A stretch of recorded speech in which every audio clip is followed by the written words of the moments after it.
Uppal.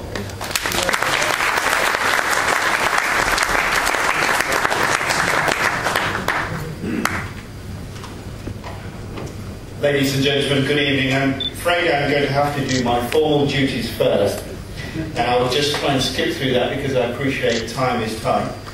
And then I'm just going to give my own personal recollections of the first time I met the General, which was earlier this year, and the impression that you made on me, sir.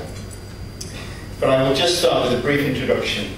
General Jaginder Jaswant Singh, PVSM, AVSM, VSM, hails from a family which epitomises tryst with the olive greens, a history which spans 3 generations, pre- and post-independence.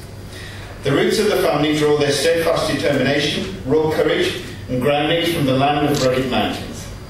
Their ancestors hail from the village of Marwar, the Dar district of Pir Panjab, Punjab ranges. Jaginder Jaswant Singh was born on 17th of September 1945 to Lieutenant Jaswant Singh Marwar and Rani Jaspal Kaur at Balbarpur. The General grew up in the army environment, a life characterised by simplicity, deep bonding with peers, and juniors' keen interest in outdoor activities. He joined the National Defence Academy in January 1961. General J.J. Singh was commissioned in the 9th Maharashtra Light Infantry on 2nd of August 1964.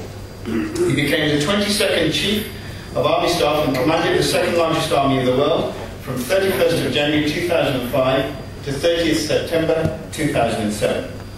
In the last year of his service, he held the appointment of Chairman Chiefs of Staff Committee of the Armed Forces of India, in addition to being the Army Chief. During his tenure, General J.J. Singh refined operational planning and copying the battle winning of revolution in military affairs, and provided focused direction based on the doctrine of the Army of India, having early been its architect while in command of the Army Training Command.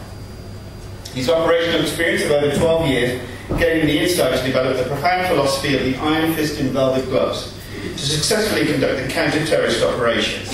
He has done all the professional courses to include Defence Services, Staff Course, Senior Command, High Command and National Defence College courses. He's had the privilege of being the first Indian Defence Attaché in Algeria. He's had the experience of commanding an elite strike corps operation. He was a General Officer commanding the Chief of the prestigious Army Training Command and Western Army prior to his taking over as Army Chief. The General was, of course, appointed as Governor to the state of Andhra Pradesh in January 2008 by Her Excellency, the President of India, and was sworn in on 27th of January 2008.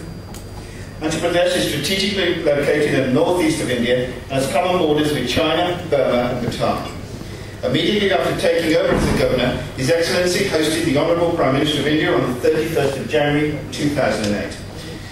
The Government of India has announced a massive development package of 20,000 crores for that same state, which includes major infrastructural projects related to road, rail, air connectivity and power.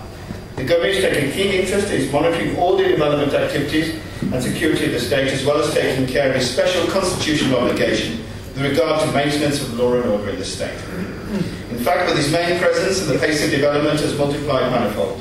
His concern, involvement and the vision of the state have earned him the accolade of a soldier's general and a people's governor.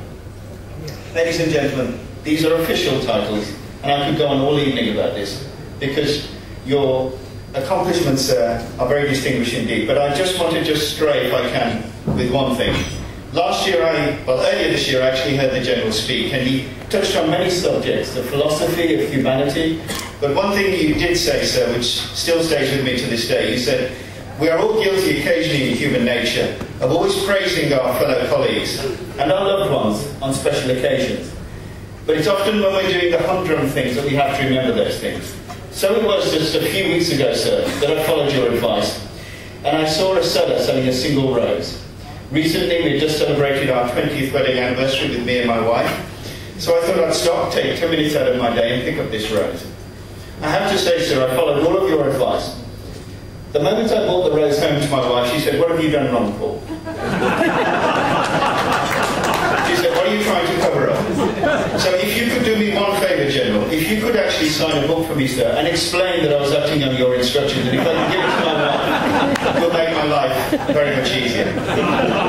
On a more serious note, though, the second thing that particularly struck me when you spoke, General, was you said a question you were asked many times when you were placed in your position was, many journalists came up to you and said, "How does it feel to be the first Sikh leader of the Indian Army. And you said, sir, first and foremost, I'm an Indian.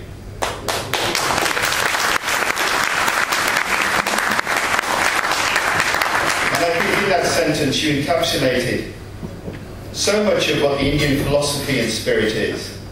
There is no denying that India has had a troubled birth, that as a young country she had perhaps one of the most difficult of births. But in that time she has grown into a beautiful young country, where people of all faiths and all cultures live together, cheek by jowl, and respect each other's values. And I think in this modern 21st century, as we face so many issues, India is very much at a crossroads, and that all of us could learn from many of those lessons. She has indeed matured into a beautiful young country, and she can be proud of many of her sons. But I think generally, sir, and particularly in reference to you, she can be very proud of this son in particular. Thank you very much.